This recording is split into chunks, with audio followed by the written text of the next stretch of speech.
শাক তরকারি কেনার জন্য গেছিলাম নিচে, মেয়ে দুই হাতে দুই রকম শাক নিয়ে, হাতে জায়গা নাই, সে থুতমা দিয়ে লিফটের চাবি দিচ্ছে। আসসালামু আলাইকুম, সবাই কেমন আছেন? আমি অনেক অনেক ভালো আছি। চলে আসলাম নতুন একটা ভিডিও নিয়ে। তো পুঁইশাকগুলো কিনে এনেই কিন্তু বাতাসে শুকাইতে দিয়ে দিচ্ছি, কারণ ওইভাবে কিন্তু শাকটা রাখলে ফ্রিজে একদম পুষে নষ্ট হয়ে যায়। তো একটু শুকাই রেখে একটা কাপড় দিয়ে মোড়ায় রাখলে কিন্তু শাক মিনিমাম 5 থেকে 7 দিন পর্যন্ত ভালো থাকে। তো লাল শাকগুলো বাইছে নিয়ে খুব ভালোভাবে ধুয়ে নিচ্ছি। মিনিমাম শাক কিন্তু 8 থেকে 10 বার ধুয়ে নিতে হয়, নাহলে কিন্তু এর মধ্যে যে একটা বালি বালি ভাব ওটা থেকে যায়। তো গ্রামে তো ধুইতে গেলে খইসালাতে করে ধোয়া হয়, তো এখানে কিন্তু বালতির মধ্যে দিয়ে খলায় খলায় ধুয়ে খইসালাতে পানি থেকে নিয়েছি। আর এদিকে কিন্তু মাছের মধ্যে হলুদ, লবণ, একটু শুকনো মরিচের গুঁড়া, তেল দিয়ে ম্যারিনেট করে রেখে দিলাম। এতে করে কিন্তু মাছের সাথে ভালোভাবে মশলাটা একদম মাখে যায়। ওই যে গুঁড়া মশলাটা তেলের মধ্যে গিয়ে তেলটা কালো হয়ে যায় না, এবং এই মাছ ভাজাটা খাইতেও কিন্তু অনেক মজা লাগে। তো আজকে মাছ রান্না করব আলু আর টমেটো দিয়ে, আর লাল শাক ভাজি করব চিংড়ি মাছ দিয়ে। তো পেঁয়াজ রসুন কাটে নিয়ে তেলের উপর দিয়ে দিলাম, দিয়ে একটু সামান্য পরিমাণ, মানে যতটুকু লবণ লাগবে আমি একবারেই দিয়ে দিলাম। পরে আর যেহেতু রোজা রমজানের দিন বারবার চাখাচাখির কোনো অপশন নাই, তো এই যে হালকা ভাজার জন্য একটু নাড়াচাড়া করে রেখে দিলাম, আর অন্য চুলায় দিয়ে দিব মাছ।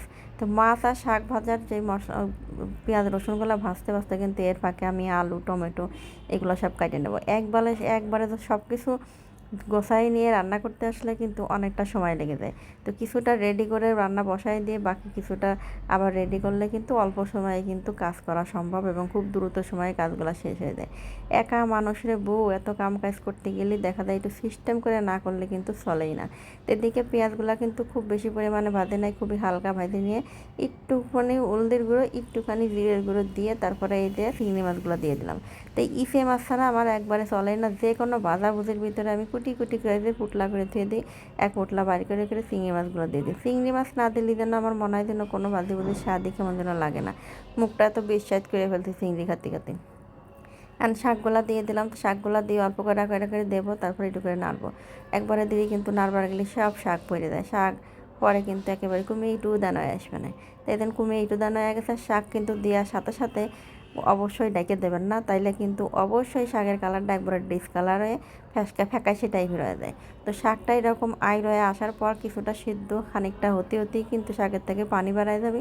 লাস্ট মোমেন্টে যায় একটু শাকটা ঢেকে দিলে তাহলে কিন্তু শাক নরম হয়ে যায়, আর কালারও একবারেই চেঞ্জ হয় না।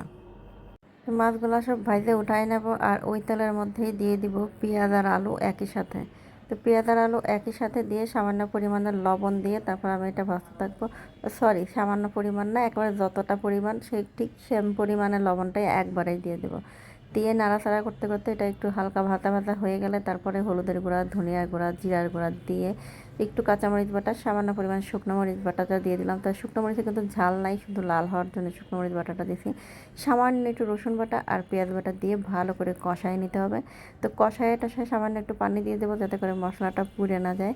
তো পানি দিয়ে বেশ কিছুক্ষণ কষায় তারপরে ওইটার মধ্যে টমেটোগুলো দিয়ে কিছুক্ষণ নাড়াচাড়া করে নিয়ে কিন্তু আমি মানে টমেটোটা কিছুক্ষণ কষাবো এই পানির মধ্যেই, যে আলুটা সেদ্ধ হয়ে গেছে।